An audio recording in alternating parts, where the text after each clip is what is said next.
We know that using the right data in the right way can literally make or break a business.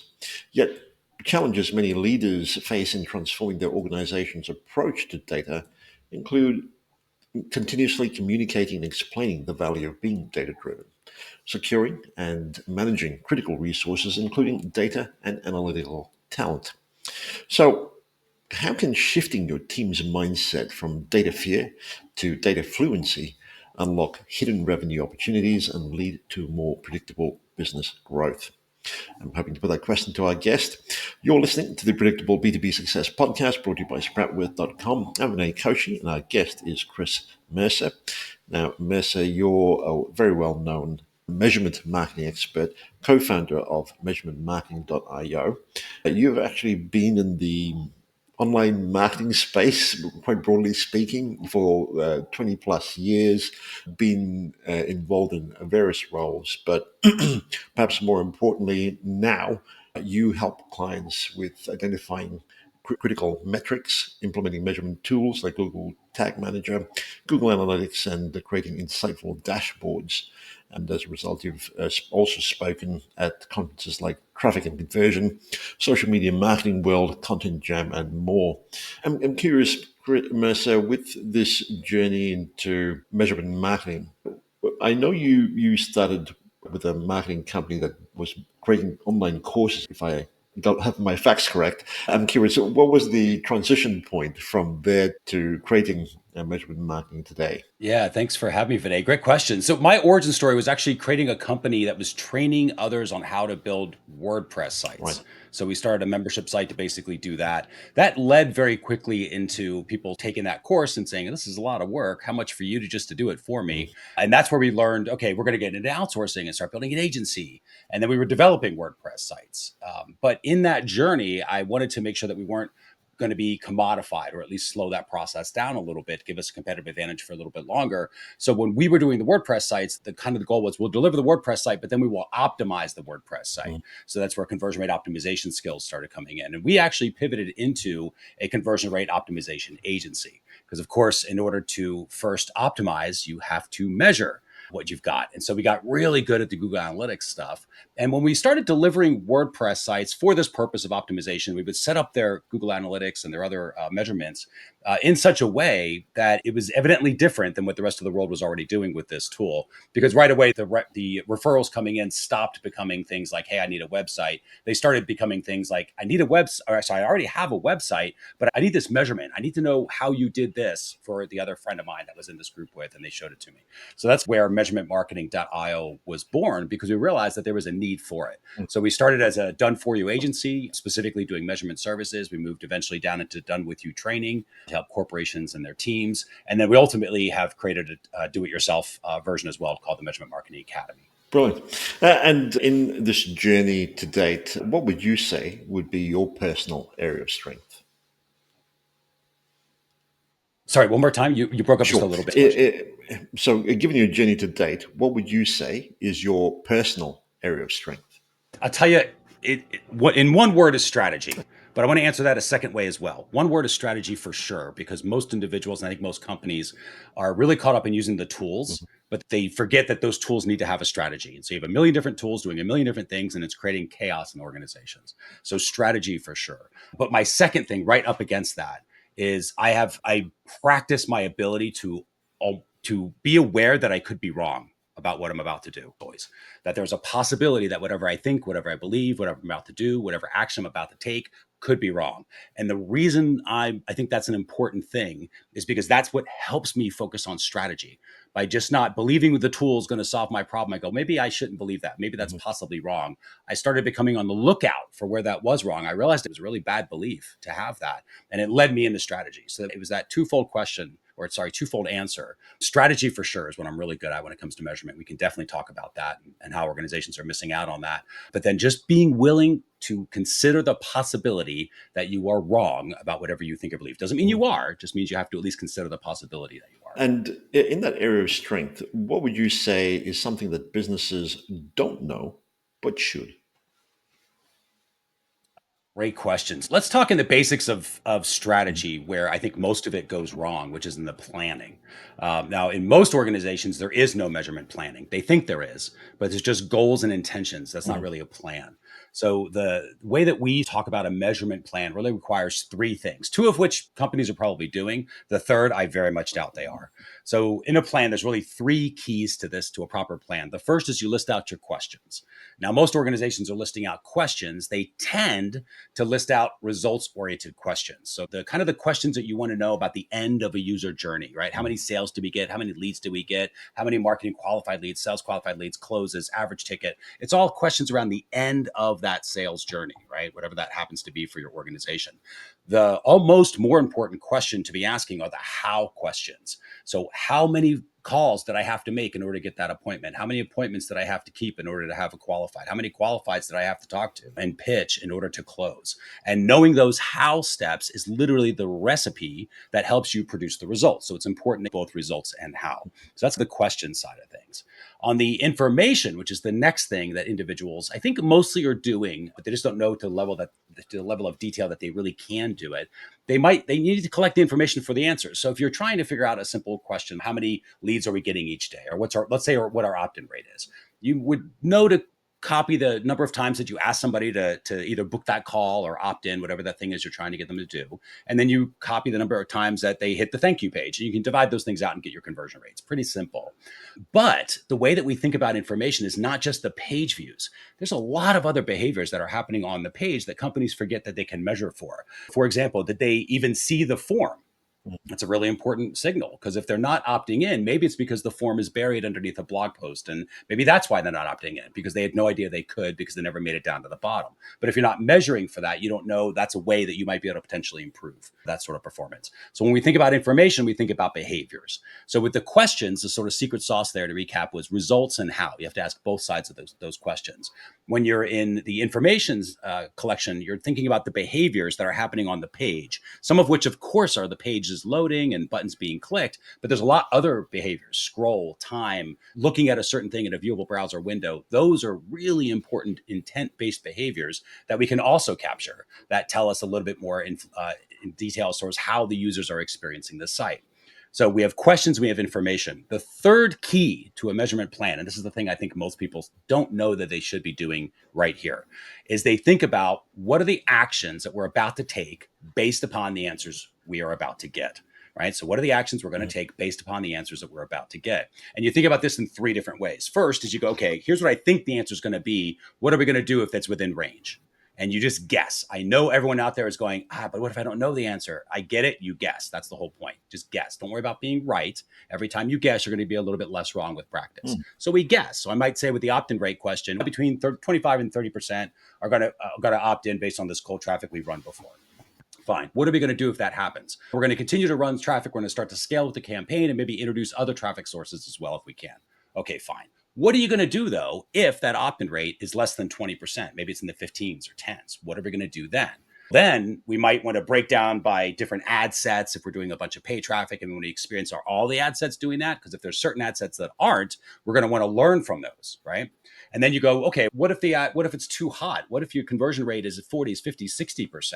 That might be indicative that the traffic is just too tightly targeted. It's going to the exact right people, which is great. But if you do a lookalike audience, or maybe we expand that out a little bit, we reach more people. And yes, the conversion rate drops, but net, we have more qualified leads. So the point of this is, when you have the questions written down, and I think this three columns: your questions written down, results and how questions, your behaviors are we going to have to record in order to answer those questions, and then what actions are we going to take if the answer is just right, a little low, or a little high. We've already thought about the actions we're going to take. That eliminates the plague that I think happens in most organizations, which is people ask for reports, they get reports, and they go, I have no idea what to do with these numbers. Why did you ask for the report in the first place? That's because you had no plan for the report. You thought you did, but when you got the number, you're like, what does this mean? What am I supposed to do with this? What actions do I take? And that's the wrong time to start thinking about actions when the report's already done. You think about the actions you're going to take before the report's done. Because if you think about what I just said in our little example, I was asking questions around, like, say, opt-in rate, But in the action step, I'm talking about breaking it down by ad set. Mhm. Because I've said that in my plan, I now know my question is, what is the opt-in rate broken down by ad set? Because I need to be able to see that. And so now the report becomes more useful. It leads immediately to what we call a natural action, so that the whoever the end user is, whether it's a CEO, marketing team lead, or somebody within the team themselves that have to use this to take some actions, they see the answer. They already know what actions they're going to take, so they're more likely to go take those actions and then improve results. So I think that is the biggest thing that's missing in most organizations, is that planning step. Brilliant. Great points there. I'm curious though, would you say is it just a lack of planning or difficulty with planning, or is there also perhaps coupled with that a fear with associated with data and numbers in particular? It almost relates directly Mhm. to that very first question you asked me. So what's my little superhuman power? What sets Yeah. me apart? What's the thing I'm really good at? Is you have to confront, in order to get through that action step. And to really answer your question, it's the action step is misplaced. People think about the actions when they see the final report. And that's a huge miss. Mm. That's a huge problem. That is a recipe set up to fail over and over again if companies keep doing it, which is why everybody has these problems, Mm. because everyone's using the same recipe and just not realizing it. But when you think about the actions ahead of time, you're less likely to record data for data's sake. So we don't Mhm. have that problem. And the reports themselves are built to function to deliver an action, not information. Right. That's the whole point of that. So, and then the thing that keeps people from doing that, besides knowing that, okay, actions should be thought about before we even collect the information, right? Before we even set up our builds, this is where the action step needs to be talked about, is what are we going to do with this information? The thing that keeps people from doing that, I truly believe, because I deal with a lot of students that have this issue, they are afraid of being wrong. So they say things kind of cliche. I would love to know that answer, but that's why we have a tracking team. That's why I have a measurement Mm. team, because we don't know what this answer is. We don't know what it's going to be. So that's why we have you. Aha. And I'm like, I get it. Mhm. But unless I understand what you're going to be doing with this number, it's going to be a lot harder for me to give you what you actually need. I might deliver you the report you want, but that is very rarely the report that somebody actually needs. And once you understand the actions they take, then it's more likely they will get a report they Mm. need. So it's up to the data professionals, I think, to help out people that are asking those questions, to say, okay, I get that we don't really know what this answer is going to be, or that you're not confident giving an answer. I'm not asking you to be right. I'm just asking, like, in a perfect world, what would you want it to be? And that's it. And you just help people get over that hurdle, because everybody feels like they don't want to guess wrong. Mhm. I think as a human nature, we don't want to be wrong all the time.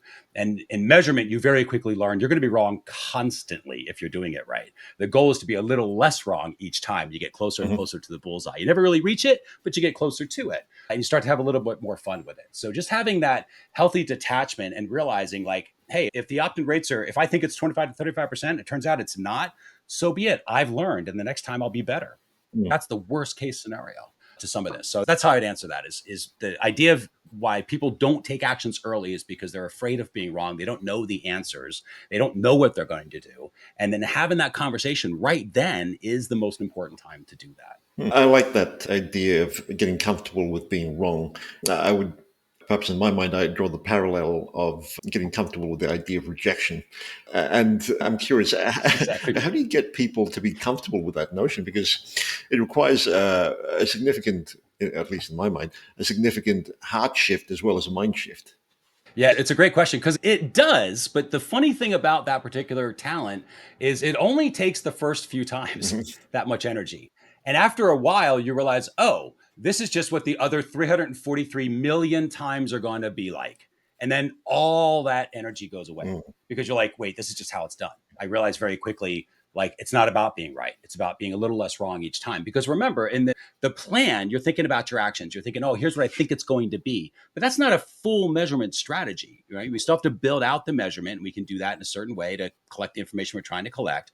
And then we launch it. We actually use it in a certain way. And when you're using it is when you've got your forecast. In other words, you've connected the dots. You've said, okay, I think the opt-in rate is going to be between 20 and say 25 and 35%, whatever we say that good range is going to be. If the opt-in rate comes in at consistently 40% over and over again, you start to learn and you go, okay, it was a little bit higher than what I thought. So now I change my expectations the next time. I now know my opt-in rates are 35 to 45% with this particular market or traffic source. And you start learning that stuff. And that's where a lot of these best practices come from. They're just, whether it's conversion rate optimization or measurement, there are a lot of just repeated things that people have done over and over again. They inherently know are the typical trends and patterns. But trends and patterns change. So you don't fix yourself to those are permanent, right? You don't make those permanent. Those are just what I used to call and still call the most current truth.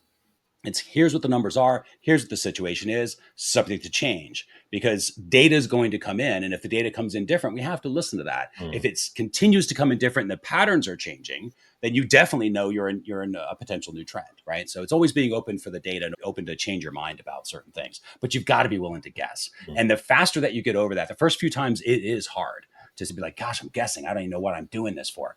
You're guessing because you're going to measure the actual result. And those two things are going to be in your reports. Ideally, they're right next to each other. Here's what's supposed to happen. Here's what actually happened.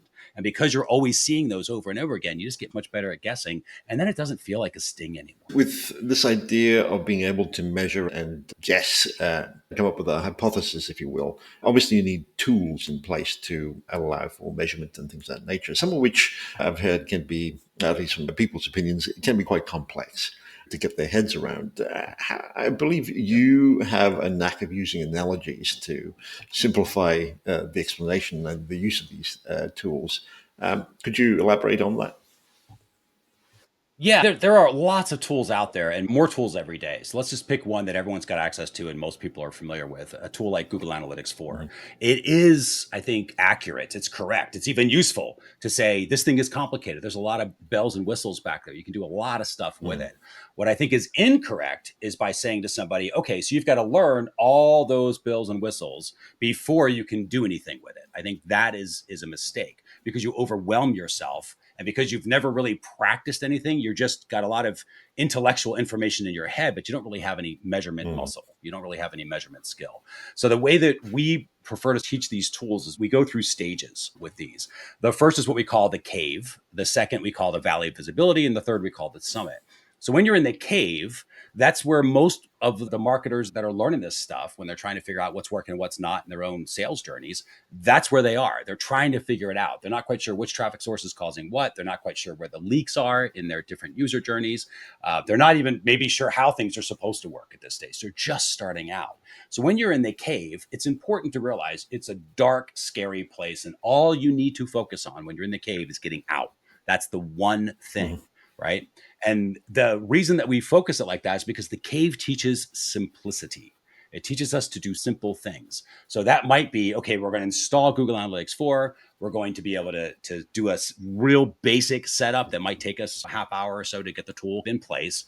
And then after that, we're going to set it up in a way so it tells a natural story. And there's some different ways that you can go about doing that, where pretty quickly it'll at least measure when people start the journey, when they finish the journey, and as they engage along the way. And so now you can start to see traffic sources and which traffic sources are better at certain aspects of that journey, right? Simple things. It's a pretty good tool when it comes to that sort of stuff. And it can do that out of the box. You can create funnels and everything else. And that's where we try to focus our students, is just focusing on the simplicity of doing that stuff, getting just good enough to get going, get some answers coming back. For those of you old enough to remember progressive images on the internet, and we all had dial up, and they would come in as big giant blocks, and then they would come in a little bit funnier and a little bit less grainy. And then finally you could start to see the image come through. That's what this is like. You do the big sort of big blocks bit, and that's okay. You can't really see all of the image, but you can see something. And that's all that matters. You get a little bit of visibility. It's not perfect, but you're out of the cave and you're into the valley of visibility. When you're in the valley of visibility, you can look around. There's a lot more stuff to do, but all of a sudden there's a lot more tools available to you as well. So you start adding tools like Tag Manager and getting a little bit better at that as you continue to improve your Google Analytics 4 skills. Looker Studio might come in for reporting because it's really good at reporting. And these three tools start to work together in a way that really helps all of them become better, right? Together as they go through. And then eventually you hit the summit, and that's like mountaintops as we go through. And the summit's really complicated. That could be where people can shout down easy questions from the summit. Like a guy from me from stage, I might say, it's important. You have to know what your leads are worth on day 0, on day 7, on day 14, on day 30, on day 60, and on day 90. And that is so much fun to shout from stage, but that is so hard to measure for, depending upon tech and marketing tech and measurement tech that individuals have. That's a summit style question in a lot of cases, especially if you've got a lot of different data Mhm. sources. It can be really complicated. You need muscle in order to answer that question, real measurement muscle. You need to understand the strategy, you need to understand the tools before you can do that.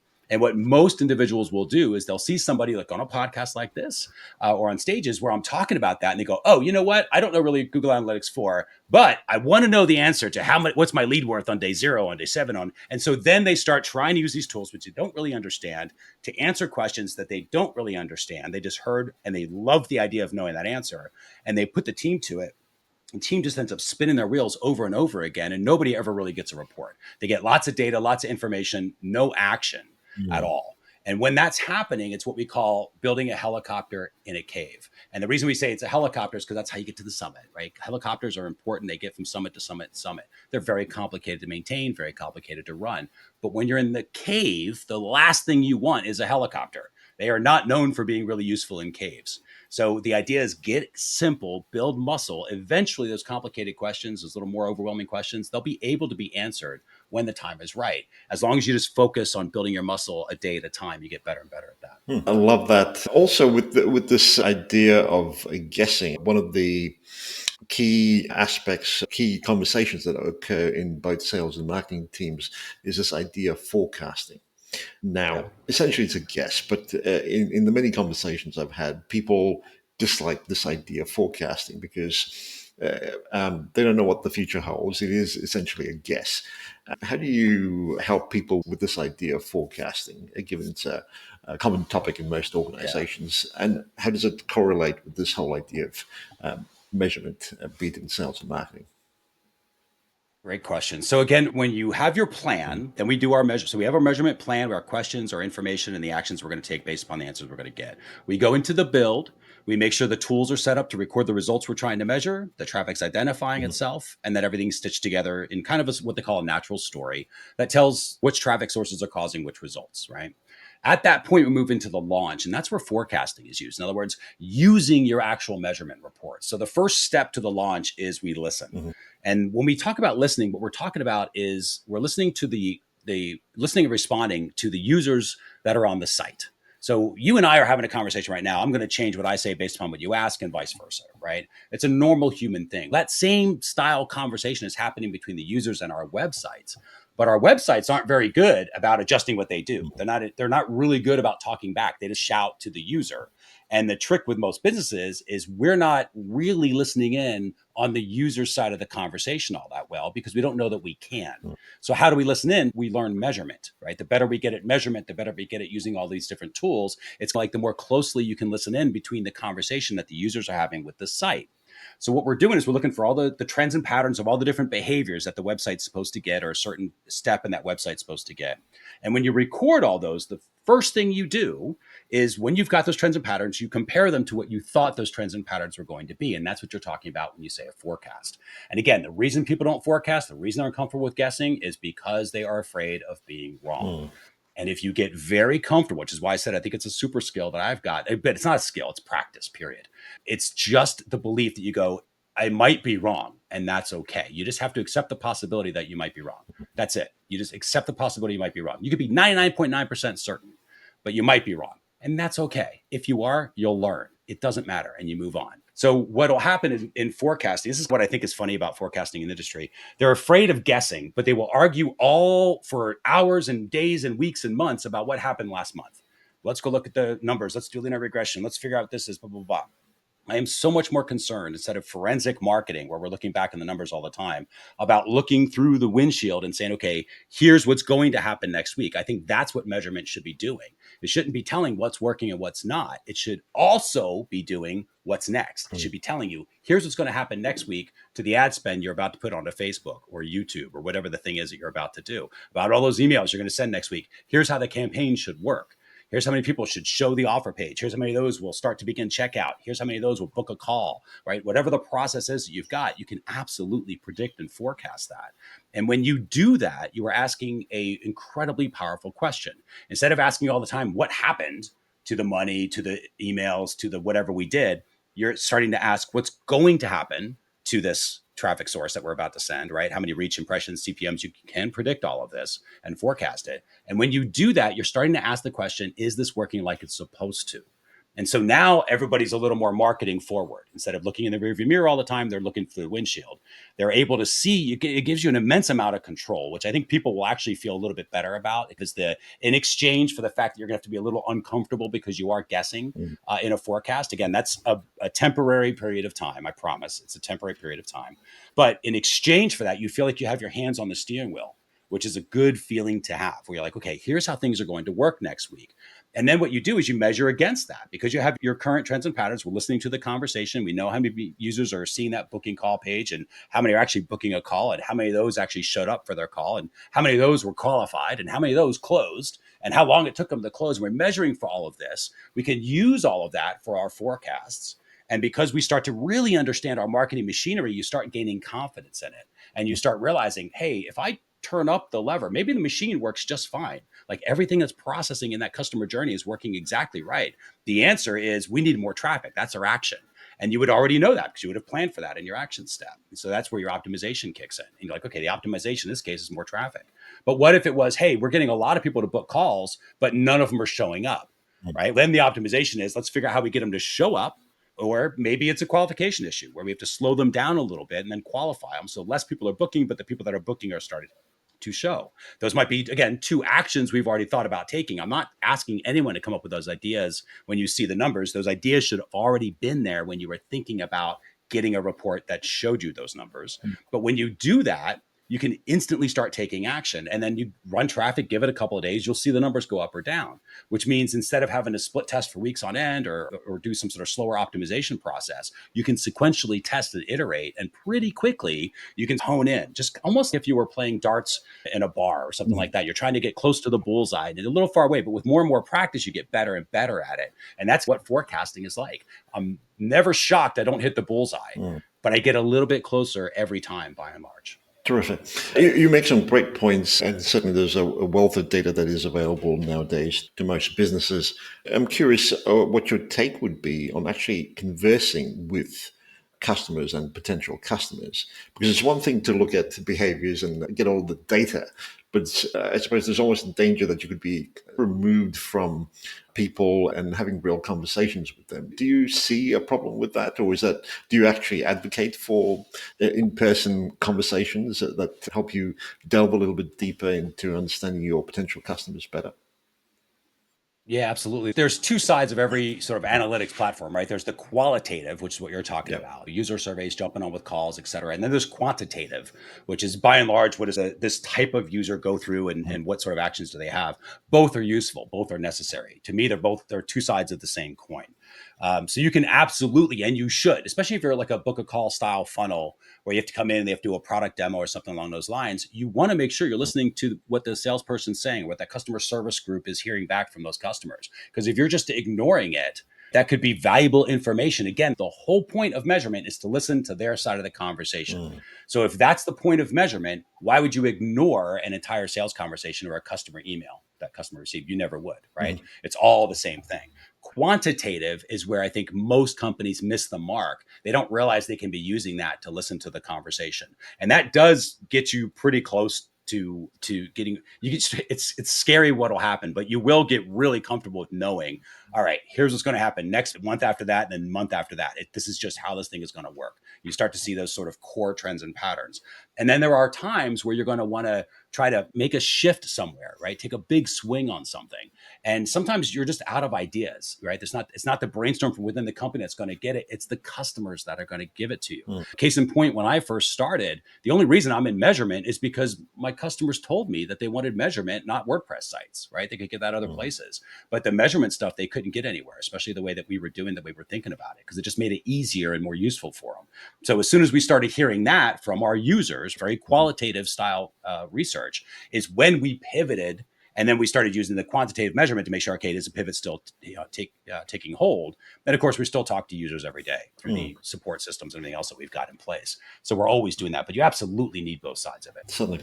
And is there a conversation to be had around organizing data in order to make sense of your analytics and, of course, have the kinds of reports that you need as opposed to claim to want. Yeah, exactly. Because there's a lot of individuals who are Yeah, asked for reports that they will never, that don't actually lead to any natural yeah, action. Again, they give you data and information, but no action. I think it's a misnomer that people ask for insights, mm, because I think at the end of the day, they don't really want insights, but everyone's used to asking for it. mhm, And so they get these insights, but they also don't lead to action. So what's the point of those, yeah. right? And that's really what they want. They don't want insights, they want actions. So we try to focus on delivering that for sure Mhm. when it comes to measurements, try to keep things as simple as possible. Certainly. Okay. Is there a conversation that needs to be had around collecting data into particular pools so that it becomes easy to make sense of? So when you're organizing, okay, so I get what you're saying. So when you're organizing the data when it comes in, Hmm. how you organize the data is again bends to the will of what the plan was. Okay. What was the purpose of the Hmm. data? Most companies will collect data for data's sake. They're not sure. So Yep. they say, let's collect it all and then we'll figure it out later, right? Hmm. The problem with that is because that data was never collected for a purpose, it's just almost like Scrabble tiles. If you remember, if you know Hmm. that game Scrabble, it's all the different tiles and they Yep. spell out words and everybody gets points for it. It's like that, right? Or Words with Friends, games like that. They're individual tiles of data in a big giant bag that are all mixed Mm. up. And then somehow that's going to turn into something. And it very rarely does. It ends up just being a whole bunch of stuff that's in a drunk drawer of data that companies have and have no idea they even have anymore. And eventually that data is going to become liability, right? Why collect unless you're going to use it? Mhm. So what we recommend is when you're going with the plan, you're thinking about the questions. Then you're thinking about, okay, what are the information that we need to collect and the actions we're going to take? That starts to help everything else again bend to the purpose of the plan. So if I'm asking a question around how is my user journey working, or maybe I'm a nonprofit, I'm wondering how my donor journey is working. If that's the case, I'm going to measure how many people did I get to the donate page, how many of those actually started to interact with that page to maybe start some sort of donation process, and how many of those actually finished it. It's what we call the ACT model. So we are measuring for how many people did we ask to start the journey, how many of those actually consider moving forward with some sort of action and behavior, and then how many of those ultimately transact at the end, whether that's they schedule a call to book a demo or they actually purchase the thing that we asked them to purchase. Mhm. But we measure for those different stages, and that's what we set up in the build. But that's dictated because of the plan. In other words, we're asking questions around those things. And so the plan by default will help you organize your data. And in tools like Google Analytics 4, it's one of the reasons I actually like that tool. I think it's underrated in a lot of ways because it can be so heavily customized. It will record things like page views automatically, but you can literally teach this tool to essentially speak the same language that you speak as a brand. Mhm. So we have the ask, consider, and transact model. We actually have in Google Analytics 4, it'll say, here's how many people we asked for the Academy, asked or considering the Academy purchase, and finally transacted to purchase the Academy. We can see those. In other words, this tool doesn't say page views with page location containing blah, blah, blah. It has that stuff, but it also just has what they call events that say, okay, that we asked the Academy, considering the Academy, transacted for the Academy. So we can see that very quickly without having to do a lot of deep dive data analysis. We just instantly get the answers we're looking for so we can get to the actions that we're trying to take. So again, planning things out, the better you get at planning, everything else builds upon that. Yeah, a great point there. I'm curious, is there perhaps an aspect or two around this idea of measurement and analytics that you find doesn't get talked about very much, doesn't get much airtime? If so, what would they be? But the two for sure are going to be actions and forecasting. Mhm. That's the thing that individuals miss. They don't do the actions ahead of time. Again, I think both are related to the same fear, which is fear of being wrong. Right. And again, if the sooner that we all accept we could be Mhm. wrong, not our right, not our, but we could be wrong. As long as we believe that, the sooner you get over that Uh-huh. stuff, it's a pretty easy key to unlock those two locks. But actions and forecasting for sure are missed in most organizations. I think on the action side, it's because they misplaced it. They only think about the actions they're going to take when they see the report. But the problem with that, again, is because you didn't have a discussion with whoever was making that report for you to help them understand how you were going to use it and what you were trying to do with it. Mhm. They probably gave you exactly what you wanted, but it is not what you need. For example, if you go back to that opt in question, if I said, oh, I just want to know the opt in rate, and I gave you a report that just said the opt in rate, and I didn't know that you were going to want to break it down by ad set, by source medium, and everything else, I'm just going to give you the opt in rate. And you go, okay, this is great, but this isn't really useful. I'm just going to do what I was going to do anyway. Mhm. And that's what happens. right? Yeah. People just go, okay, that's fine. I'll just move forward. And then they stop using the reports, which frustrates everybody. Frustrates the person given the reports and spending all that time to do it. Frustrates the person that constantly has to go look at this report that they're not using for anything anyway. But they don't know, the end user typically does not know what to ask for, because if you think about it from their perspective, they don't know measurement. They don't honestly know what's possible. Mm. We have a report, we call it the Eyes on the Journey, where we measure. So we wanted to know essentially, again, all based on questions. It wasn't something we set up. It was because we had questions. So we made our build to answer our questions so we could take certain actions. We saw that there was a break in how many people were going specifically for the Academy journey. This is like years ago for the Measurement Marketing Academy. How many people saw the offer and how many of those went to cart? We expected 8 to 12% to go to the cart. And that was our forecast. And it was for years was working just fine. And then eventually what started happening, we made a bunch of changes on the offer page and then it started dropping down to 2 or 3. So 2 to 3% were going from the offer to the cart. And at that point, we wanted to know, okay, we obviously know we made some changes, but wanted to know specifically, here's how this offer page was supposed to work. It's supposed to load. It's supposed to get them to engage. It's supposed to get them to scroll down. It's supposed to build value in that offer so that when the offer is recapped, that they are more than likely to click that button and go to the cart. That's how that sales page is supposed to work, that offer page. And I very much think about every single step in a user journey like a salesperson.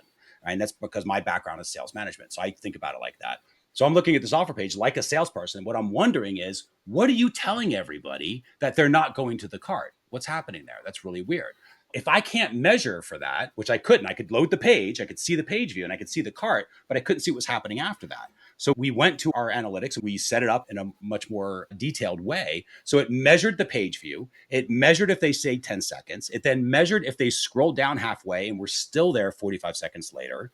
Then it measured if they saw the pricing table for at least 5 seconds in the viewable browser window, because that gets away from the people that are scanning. And so we saw that. And then it measured of those, how many people actually clicked the button to go to the cart. So now we're literally measuring the behaviors that this page is supposed to get in a single step. Mm. We call it the eyes in the journey because it's the impression and how many of those actually were interested, initiated, etc. So we have these journey steps that we're going through and we could see it.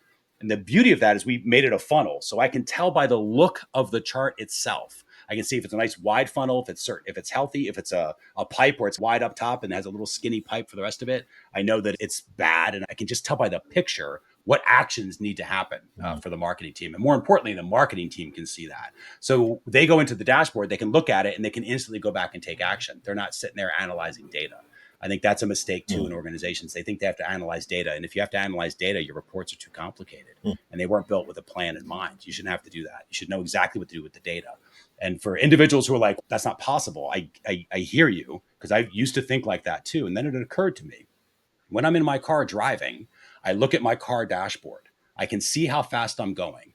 And just because I know that number, I hit the brake or hit the gas instantly. I do not have to think about it. I know what action I'm going to take based upon the number that I see in the dashboard. And a marketer's dashboard, a business dashboard can be that simple. But the only way it can be that simple, and you'll see the pattern here, relates to the plan. If that plan is skipped, you're going to lose all that possibility as well. And then you just get overlaid with data and hope people, they splash around hoping they're going to figure it out, but rarely do. I'm curious if you happen to have conversations, perhaps with CEOs or founders, around this idea of being able to assess not just their measurement and forecasting capabilities, but also the skill level across the organization. And if so, what kind of questions would you recommend they ask themselves? We do have a really good video that's actually on YouTube. So I'm gonna shamelessly plug that Mhm. for you. If you just go to YouTube and type in how to hire a measurement marketer, there's an entire video that I did that answers this question. Okay. About 45 minutes goes through how I hire, questions that I ask. But the short answer to that is you're looking for certain traits. So somebody who is good at measurement, yes, they're numbers friendly, they're tolerant of numbers, but they are not necessarily a data analyst. Mhm. And I think there's a break in what people go for the traditional data analyst. They have somebody who really understands the numbers, but they don't necessarily understand how the other side understands the numbers or what they're trying to do with it. They can't translate those numbers into actions. And so they can give the numbers to the other side, but the other side also doesn't understand the numbers. So they can't translate it either. So everybody exchanges data and neither one gets anywhere is what happens. So the measurement marketer is that person in between. So they are the person who, yes, they're numbers friendly, they're comfortable with spreadsheets, they are comfortable solving problems, which you're going to need to because you're going to run into new and interesting challenges almost every day with measurement. When I first started, there was basically Google Analytics, and now it's Tag Manager, Looker Studio, BigQuery, and everybody else's competitive version of that, plus a million other paid tools that probably just got announced in the last hour. And now there's AI, and now there's data, and or data privacy consent, and it just keeps coming. There's going to be more and more of that. So the idea is the measurement marketer is that person who's flexible, they're a problem solver, they are comfortable with numbers, and they can communicate. They can explain what things mean because they're going to need to. And they're going to need to sell a tiny bit. And I don't mean sell as in a hard closing kind of sales pitch type of person, but they are going to help the user through the framework. They're going to help that user understand why it is important that they understand the actions that you're trying to take. A lot of times, and a different way to think about that is if anyone's ever worked with a developer who just gets what they're trying to do and they ask a developer a certain thing and the developer gives them not at all what they asked for, but it's exactly what they needed. Mhm. And they just go, oh, I love that. That's exactly what I wanted. I didn't ask for it, but that's exactly what I wanted. Yes. It's because the developer knew what you were trying to do. And they knew to ignore the way that you asked it because they knew there was a better way. The measurement marketer has that same ability. They have that same skill, but with data. And so, but there's going to be that communication because in a perfect world, they're helping to educate the marketing team a little bit where they can help them, again, understand the actions, figure out what the reports are going to be, whiteboard them out. Do you want thumbs? Some people want thumbs up, thumbs down for reports. I have one person with a smiley face and a frowny face. That was it. But their team needed data tables. So they got data tables. So it depends. But that person, again, being the person in the middle, it's not the easiest thing in the world. I think the tactical skills and the strategy can be learned for sure. I think those are skills that can be out there. But that personality type of that person who really likes being in it, but they like seeing the impact of what they do. Like they like seeing the numbers and be like, this is telling us that we lost $450,000 in revenue just leaving it on the table yesterday because we didn't fix this particular leak. Let me run this up to the boss so they can fix this. And when they realize they had an impact on revenue like that, like they dig that. You mentioned AI. Obviously, it's something that all of us are getting our heads around. From an analytics and measurement point of view, how do you see it coming into play for most organizations? I think, yeah, it's a good question. And definitely this is definitely where I'm going to probably be wrong, right? Firmly in the house that I could be wrong on this. But the way I see this generally play out, whether it's AI or anything else, everybody goes through the same cycle of whatever the new hotness is, whatever it happens to be. It's everybody adopts and everybody thinks this is going to be it. This is going to be push button simple.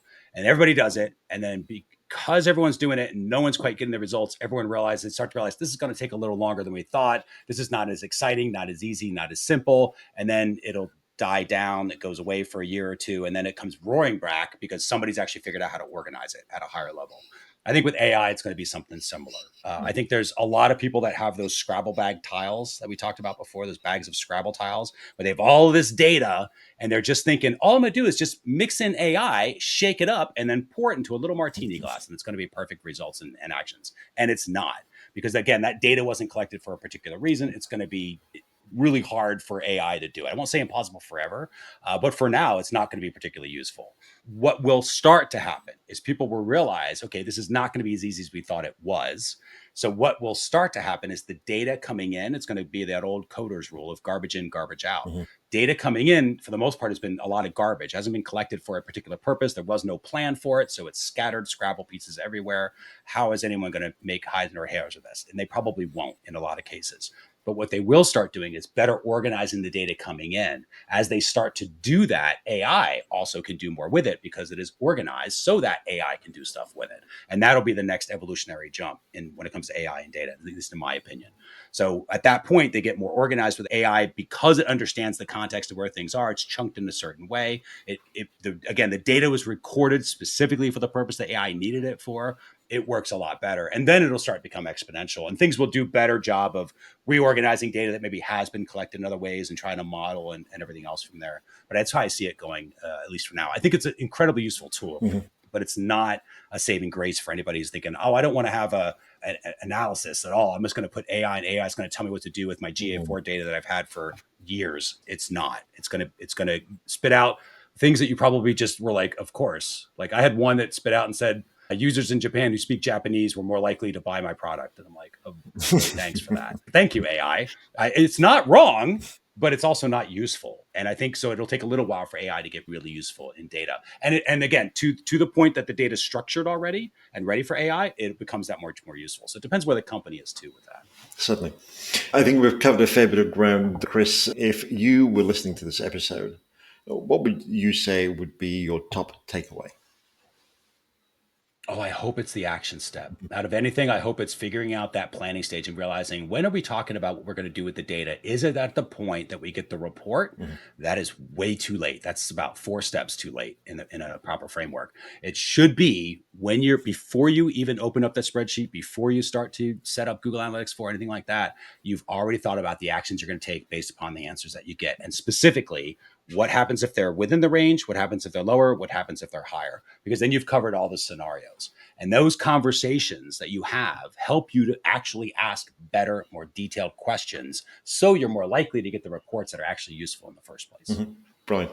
And if listeners are curious, want to find out more or connect with you, where would you recommend they head to? Sure. So we've got marketing.io, of course, is our website. Anybody interested in YouTube channel can go to measurementmarketing.io/YouTube and subscribe there. And if we also have a free membership with a bunch of different measurement tools. And it also includes a course for that framework that I mentioned, the sort of the plan, and you build things out and launch it out. Mhm. And it is a rather substantial course, but it's the one we give away because we think it is that important that companies learn that. So if anybody wants that, just go to measurementmarketing.io/B2B Success, Okay. and you will see it there. So again, measurementmarketing.io/B2B Success. No worries. We'll include links to that in the show notes. Chris, thank you so much for doing this. It's been very insightful. Thanks for having me, Vinay. I appreciate it. No